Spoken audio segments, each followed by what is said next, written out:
Meu nome é Paulo Vitor Orlando de Lima, sou tabelião do 34º Ofício de Notas da Comarca da Capital, no Rio de Janeiro. E nessa segunda aula sobre o direito de família extrajudicial no Rio de Janeiro, nós iremos tratar dos temas novidades no divórcio extrajudicial, nomeação de curador e apoiadores por ata notarial e diretivas antecipadas de vontade e autocuratela. Primeiro, o divórcio com filho incapaz. O Código de Normas diz o seguinte: havendo nascituro ou filho incapaz, poderá ser lavrada a escritura pública a que alude o caput, ou seja, escritura de divórcio extrajudicial, desde que comprovado o prévio ajuizamento de ação judicial para tratar de guarda, visitas e alimentos, ou, alternativamente, o compromisso de ajuizá-la no prazo de 30 dias, consignando-se no ato notarial o número de protocolo e juízo onde tramita o processo, se houver. Esse artigo foi uma remodelação do artigo anterior. O artigo anterior dizia que era possível a lavratura do divórcio extrajudicial com incapaz, desde que houvesse prévia resolução da questão referente a guarda, alimentos e visitas.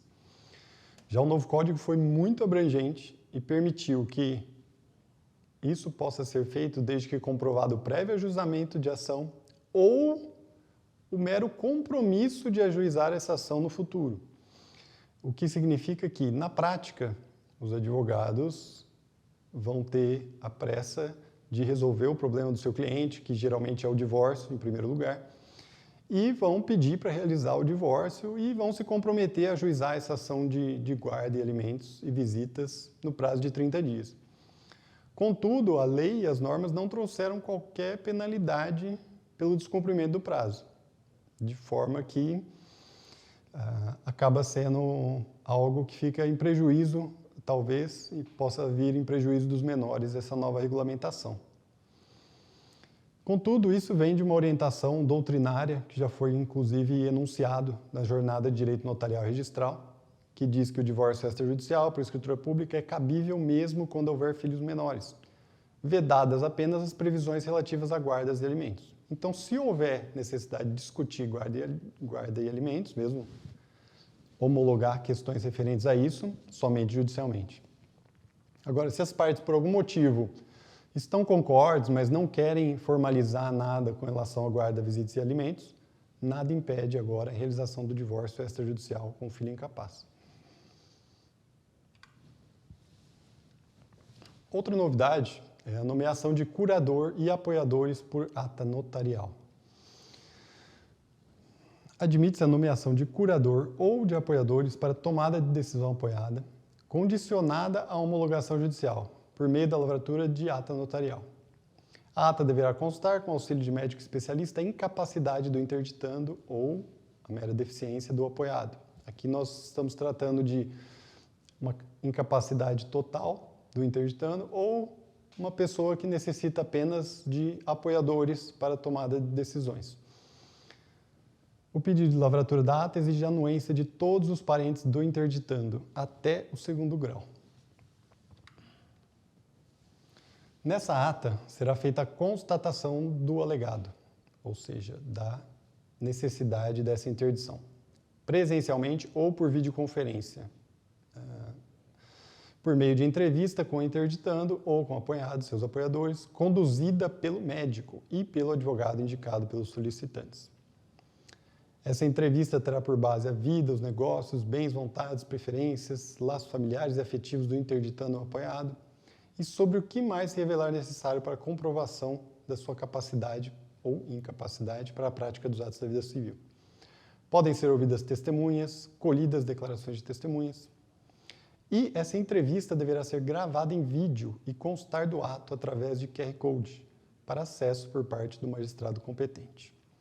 Ou seja, na prática, o que ocorre aqui nessa ata notarial para nomeação de curador ou uma ata notarial para nomeação de apoiadores é que ocorre toda a instrução processual do processo de interdição, ocorre no mesmo momento, nesse momento da ata notarial.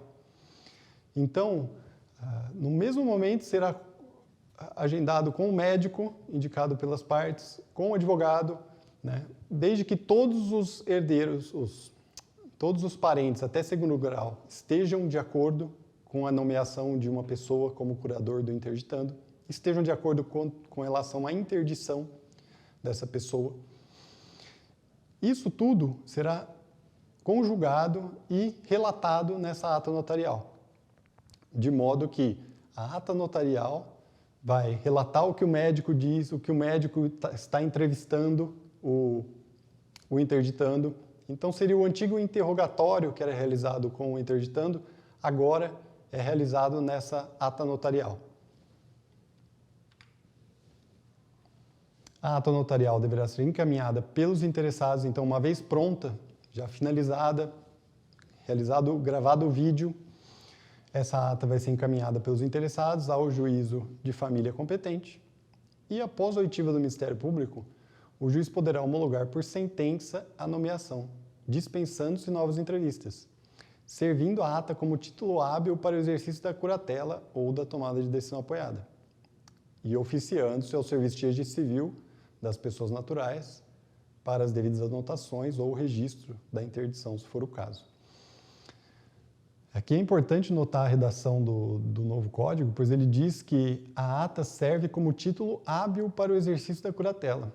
Ou seja, na prática, se a ata contiver todos os requisitos legais e normativos que deveria, e após oitiva e concordância do Ministério Público, o juiz meramente homologará essa ata, nomeando-se o curador ou os apoiadores. E a ata vai servir como título. Então, ao invés da pessoa carregar o termo de nomeação de curatela, ela vai carregar a ata notarial com a homologação do juiz, comprovando-se que a pessoa é curador da outra.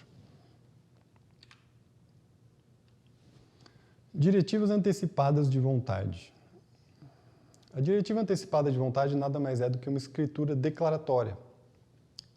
Ela contém diretivas antecipadas de vontade, ou seja, objetivando predefinir sob uma condição suspensiva, ou seja, ela só vai ter efeito se os eventos que ela descrever ocorrerem, senão ela fica em suspenso. O conjunto de orientações aos profissionais médicos, para o momento em que o outorgante se encontre eventualmente impossibilitado de manifestar essa vontade, de forma livre e consciente, envolvendo os cuidados, tratamentos e procedimentos que, enquanto paciente, deseja ou não se submeter frente a um quadro de doença grave ou incurável, seja essa doença terminal, crônica, em fase avançada ou degenerativa, em fase avançada ou decorrente de acidente. São espécies de diretivas antecipadas de vontade. Aqui o novo código dividiu em um testamento vital e procuração para cuidados de saúde. Mas, na prática, o que nós fazemos é, no mesmo ato, já é prudente incluir as duas espécies, pois o testamento vital seria essa manifestação de vontade quanto aos cuidados, tratamentos e procedimentos que ele deseja ou não deseja ser submetido.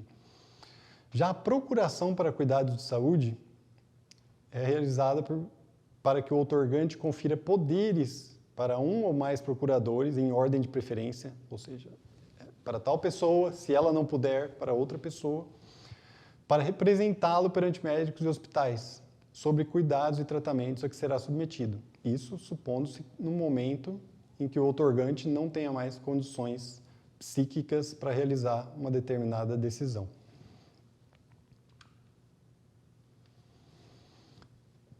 E a autocuratela, creio que esse nome tenha sido bastante infeliz, mas nada mais é do que outra escritura declaratória em que o outorgante nomeia antecipadamente um ou mais curadores em ordem de preferência para representá-lo em questões patrimoniais e ou existenciais.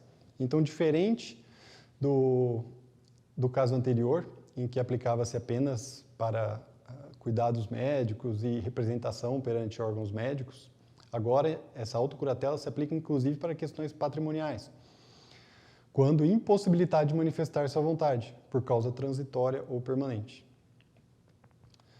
É recomendável que seu cônjuge e os filhos compareçam à escritura, anuindo com a nomeação, e essa nomeação somente produzirá efeitos após a decisão judicial em processo de interdição. Ou seja, Essa autocuratela nada mais é do que uma escritura declaratória em que a parte manifesta a vontade de que tal pessoa seja seu curador, caso ele não tenha mais condições psíquicas para exercer os atos da vida civil. E, no momento em que isso ocorrer de fato, será necessário entrar com uma ação judicial de interdição ou realizar aquela ata notarial que congrega todo o procedimento da interdição, para aí sim o juiz homologar a ata notarial ou o juiz tomar conhecimento dessa declaração de autocuratela e poder nomear um curador para aquela pessoa. Somente então que produzirá efeitos essa escritura declaratória de autocuratela. Muito obrigado pela atenção de todos e para quem quiser fazer o download da apresentação, o link está na descrição.